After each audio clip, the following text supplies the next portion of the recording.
Guess what? I have a 3D printer. Be afraid.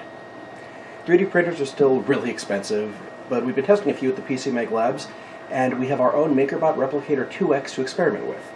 When it's not being used for way more legitimate purposes, I've been exploring the Thingiverse and seeking out cool geek stuff I can print.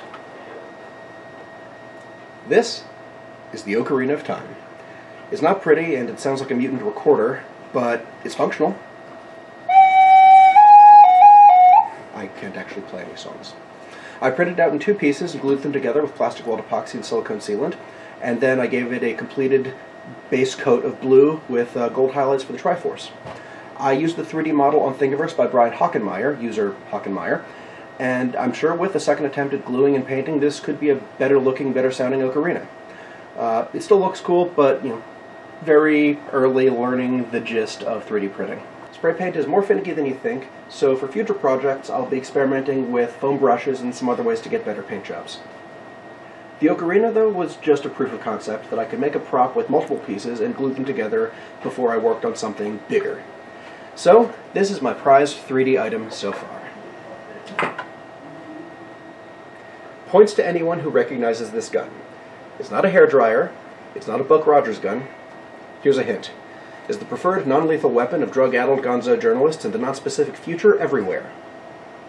This is the Transmetropolitan Bowel Disruptor, used by Spider Jerusalem in Warren Ellis's excellent comic series, Transmetropolitan, and modeled by Robert Cameron, Thingiverse user Unsound.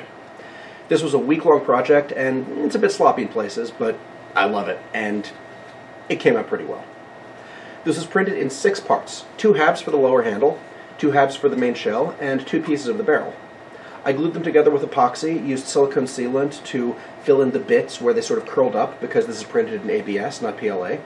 ABS incidentally has this issue where it can kind of curl up at the edges. It's not really heat warping, but it's something to look out for if you're choosing between plastics. And I gave it all a base metallic nickel spray paint coat with gold highlights for the knobs.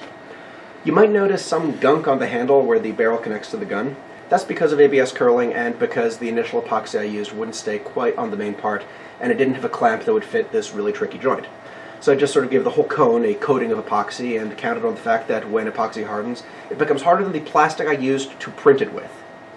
Unfortunately, because epoxy becomes so hard, it's a pain to sand, so I couldn't really smooth this out easily. So the Bowel Disruptor looks a little goopy. And considering the context, I'm thankful that the Bowel Disruptor got goopy with epoxy and nothing else. Because if you haven't figured it out from the name, this is a gun that makes you crap your pants.